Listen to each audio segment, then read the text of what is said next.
You know that feeling, right? When the world just seems to be, well, flowing, chaotic maybe, unpredictable, always shifting. Mm-hmm. We all try to understand it, don't we? To find some kind of logic in the currents, whether it's personal stuff or the news or just history itself. Right. It reminds you of that old Greek saying. Exactly. Heraclitus, Kantoi, everything flows. Yeah. So, okay, let's unpack this a bit. We're talking about dialectical materialism today. A term you hear thrown around quite a bit. Definitely. Often discussed, sometimes dismissed, but rarely really understood deeply, I think. That's fair. But the sources we've looked at suggest it's actually a pretty powerful framework, a way of seeing the world that's behind major movements and debates, even now. It really is. So our mission for this deep dive is to sort of distill the core ideas, link them to history, and maybe uncover some surprising modern connections. Help you quickly grasp what can sound like a really intimidating philosophical concept. Make it a bit more dynamic than it sounds on paper. Exactly. Understanding the deeper forces, not just what's on the surface. And what's fascinating here, looking at the sources, is just how diverse they are. We've got foundational stuff, like an article on dialectical materialism from In Defense of Marxism. That really lays the groundwork. Right. Then there are introductions to key works, like Lenin's Materialism and Empiria Criticism and the Revolutionary Philosophy of Marxism. Important historical context there, I imagine. Absolutely. And we're also bringing in talks and articles from people like Alan Woods, Hamid Alazada, Daniel Morley, Ben Curry. They're looking at everything from ancient philosophy right up to modern science, even AI. Wow, quite a range. It gives this really rich, multifaceted view, historical context, definitions, but also lively current debates. So the idea is by the end, you'll have a clear picture of what it is, where it came from, and crucially, why it's still being argued about and used today. That's the plan, a more dynamic understanding. Okay, so if the world is always flowing, always in motion, how do we even start to analyze it? The sources say dialectical materialism offers a specific philosophy or methodology of Marxism. Right. And it's important to stress it's presented not as some rigid dogma, which is a common critique you hear. Yeah, that it's set in stone. Exactly. But more like a toolkit, a system of principles for, well, scientifically analyzing how the world actually works from a materialist standpoint. A dynamic lens, then. A framework for understanding constant change, not fixed rules. Precisely. And if we look inside that toolkit, the basic tenets, the core pillars that keep coming up in the sources, there are essentially three. Okay, what are they? First, everything that exists is material or derived from matter. That's the materialism bit. It stresses the objective reality of the physical world. Makes sense. No ghosts in the machine, so to speak. Sort of, yeah. Second, that matter is always in a process of constant change. There's that everything flows idea again. Fatia, nothing is static. Always in flux. Always. And third, all matter, all phenomena are interconnected and interdependent. Nothing exists in a vacuum. Okay, so everything's material, everything's changing, everything's connected. What does that actually mean for how we try to understand things? How does it change our approach compared to just looking for simple cause and effect? Well, it means fundamentally shifting your perspective.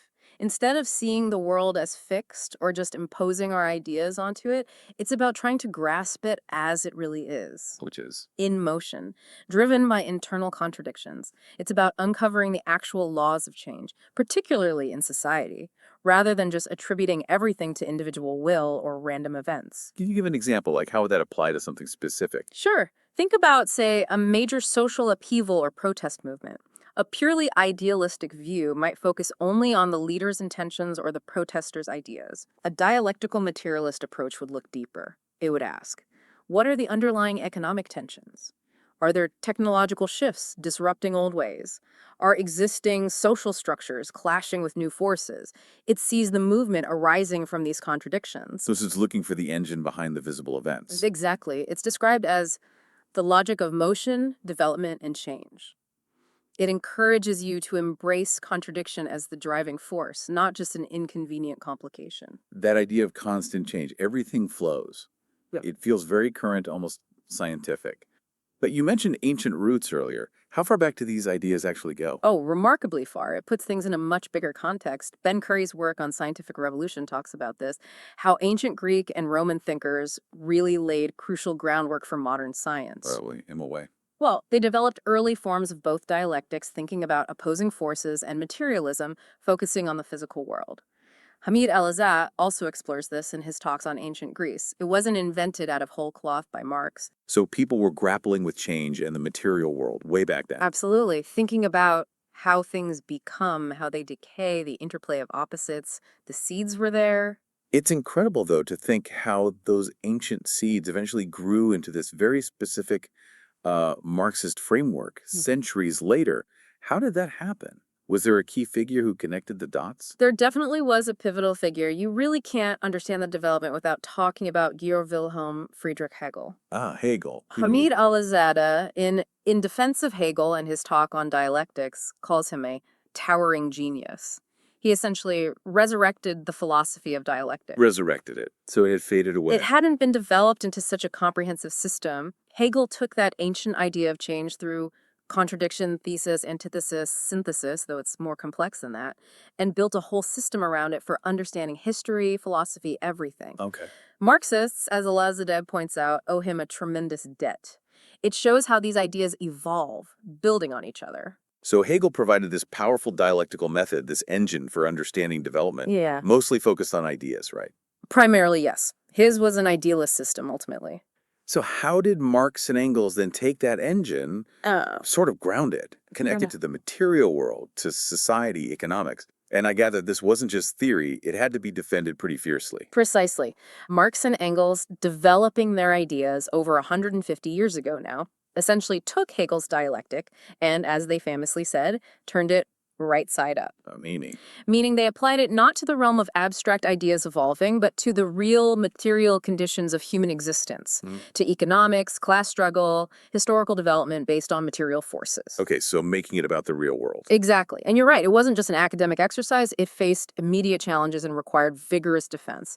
A really critical moment was in Russia, after the 1905 revolution was defeated. What happened then? Alan Woods describes this period.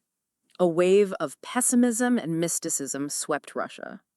It even started affecting some Bolsheviks, leading to attempts to revise the philosophical basis of Marxism, moving away from materialism. Ah, a crisis of confidence almost. You could say that, and that's the context for Lenin writing Materialism and Empirio-Criticism in 1908.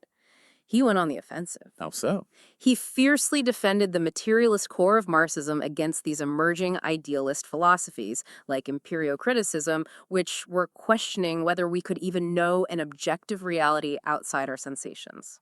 So pushing back against subjectivity. Strongly. Woods calls Lenin's book a strident defense. It wasn't just a calm discussion. It was a philosophical battle to keep the movement grounded in a materialist understanding of the world, a really vital intervention. So this philosophy wasn't just created and defended once. It seems like its core ideas keep getting challenged, requiring new defenses, which suggests it's still a live issue. Absolutely. It's not a museum piece. For example, the sources mention Alberto Garzón, who's a pretty prominent figure, leader of the Spanish United Left. In 2018, he apparently published an article questioning if Marxism is really a scientific method. That's right. And the source we have, the article of Marx, Mies, and Alberto Garzón, presents this specific challenge in a particular light. How does it frame it? It frames it not just as an academic query, but as potentially an attempt to break with Marxism while claiming only to modify it. Okay. The authors of that piece argue it fits into a historical pattern of what they call revisionism, where core principles get chipped away under the banner of updating or critiquing them, arguably leading to a dilution of the original ideas. Right, so it's presented as part of an ongoing internal debate within that tradition. Exactly. And just to be clear, we're reporting how that source frames the debate. We're not taking sides, obviously, just showing that these discussions and defenses are still happening, often quite vigorously. Understood. It shows the philosophy is still actively contested terrain. But moving beyond those internal debates, does this framework actually apply to things outside of politics or philosophy? Like, does it connect to modern science? Or even something like AI? Is it still relevant there? That's a really important question, and the sources suggest, surprisingly perhaps, yes. It's fascinating, actually. How so? Well, take modern science. Alan Woods and Ted Grant wrote a book, Reason and Revolt, exploring this. They argue that the rise of things like chaos and complexity theory reveals ideas that are strikingly similar to what Marx and Engels worked out dialectically over 150 years ago. Chaos theory, how does that connect? Think about how chaos theory describes systems like weather or ecosystems or even markets. They can appear stable for long periods, accumulating small quantitative changes. Right, seemingly minor fluctuations. Exactly. But then those small changes can reach a critical point, a tipping point, and trigger a sudden, radical, qualitative shift in the whole system. A sudden storm, a market crash, a species extinction. Oh, like the straw that breaks the camel's back. Precisely.